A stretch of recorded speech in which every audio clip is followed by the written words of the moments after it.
Which of the following conclusions is best supported by the argument to the left?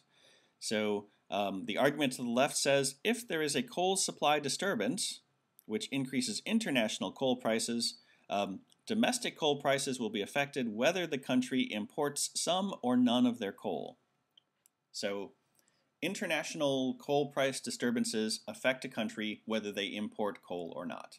I'm just paraphrasing the argument. So we need to infer something based on that. A, when there is a disturbance in the international coal supply, free trade countries' domestic coal producers cannot participate in international coal markets. There's nothing about participation in international coal markets, or being allowed to anyway, or being able to. B, as long as a free trade country has sufficient domestic supply to meet domestic demand, domestic coal prices are barely affected, if at all, by international coal supply disturbances.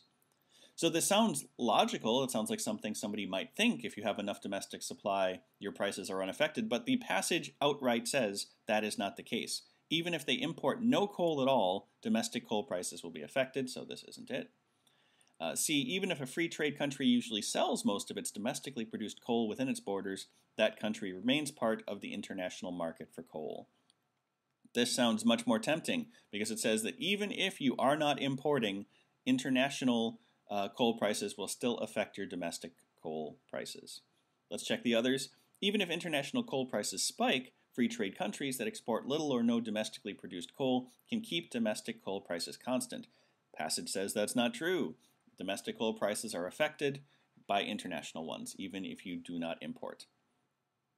E, when there's a disturbance in the international coal supply, non-free trade countries' domestic coal producers are affected by international coal markets. Well, the whole passage is all about free trade countries, so what happens in non-free trade countries is beyond the scope of the passage, leaving us with the original tempting answer, choice C.